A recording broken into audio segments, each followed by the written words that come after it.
उत्तर प्रदेश के बदायूं से बड़ी खबर निकलकर सामने आ रही है। सांसद संघमित्रा मौर्य मंच पर फफक रो पड़ी। दरअसल मंगलवार 2 अप्रैल को बदायूं में सीएम योगी आदित्यनाथ की जनसभा थी। इसमें संघमित्रा भी शामिल होने के लिए पहुंची थी। वह मंच पर बैठी थी तभी अचानक रोने लगी।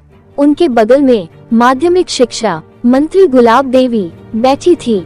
संघमित्रा को रोते देखकर वह हैरान हो गई। फिर उन्होंने संघमित्रा को समझाया, मगर वह रोती रही। थोड़ी देर बाद मंच से उठकर चली गई। कुछ देर बाद जब सीएम के मंच पर आने से पहले ही संघमित्रा फिर से मंच पर आ गई और सीएम का स्वागत किया। देखिए पूरी रिपोर्ट क्या है हकीकत।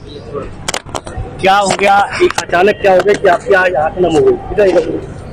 ठीक है। मंच पर हमारे बगल में प्रदेश की मंत्री आदरणीय गुलाब देवी जी बैठी हुई थी और उस वक्त कार्यक्रम नहीं चल रहा था, तो आदरणीय मंत्री जी एक राजा दशरथ की कहानी सुना रही थी और वो कहानी भावुक था, मार्मिक था। तो निश्चित तौर पर महिला होने के नाते भावुक होना एक स्वाभाविक विषय है और सिर्फ उस कहानी की वजह से आंखें नम हुई थी।